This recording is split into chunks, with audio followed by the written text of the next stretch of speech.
Social media mandinoswera ndichiona kuti nyaya dzacho dziri kufamba sei. Aiwa ndinazvo zvandasangana nazvo vazukuru ameno vamwe vari kuti it will end in tears handiti so imi muchatiudzawo kumacomments kuti what do you think nenyaya yandinayo panapa.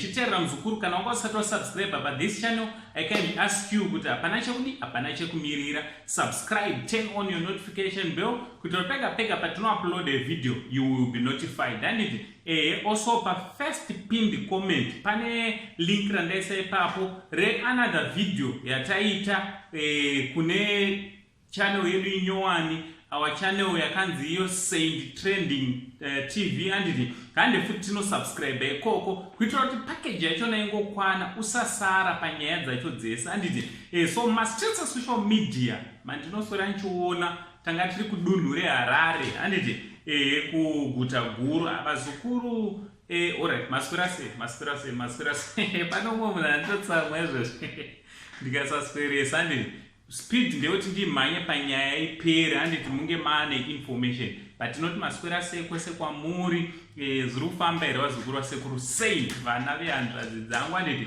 ndichiti Christmas box kwamuri handiti right.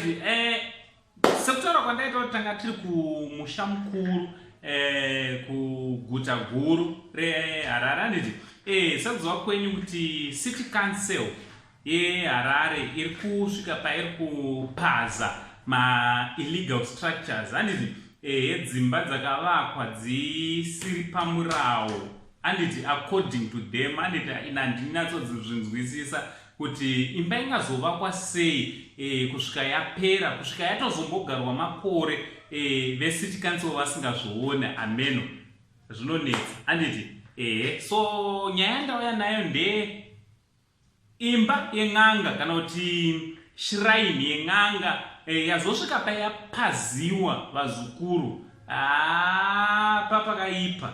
Vakomana vemabulldozer, vakomana vecity council vangoti aiwa isusu tatumwa pabasa ende hatisi kuzosiya chinhu kana vapa basa vakomana vachona havadzoreke kana imba yako yakanaka sei vari kungopaza vabva vapazawo panoshandira n'anga ine mukurumbira wazukuru. So n'anga iyi ameno yabva yapromisawo zvayapromisa wazukuru. Zviri safe here zvaiitwa izvi wazukuru, ende hazvisi zvinokwanisa kuzonge zviri zvinokanganisa vashandiwo zvavo here vana mutumwa handiti susu tichikura tainzi mutumwa hana mponje.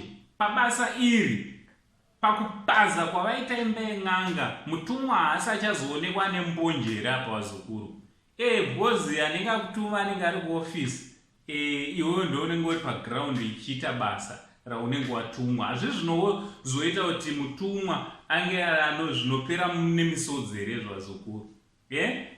Bhozi vakomana vachona havana chavari kumisa, pangava pamba pen'anga ingava chechi kana chika havasi kucheka zvese izvozvo vari kungopaza. So what do you think vazukuru zviri kuitwa necity council yeHarare iri kupaza illegal structures according to them all along vanga varipi vanhu vachivaka kutaura kunokwata uri nedzimwe dzimhuri kunaya kuri kuita mvura vatova panze nevana vazukuru vasisina kana pekutangira muna December munomu vatova homeless but vanhu vakanga vane imba yavo.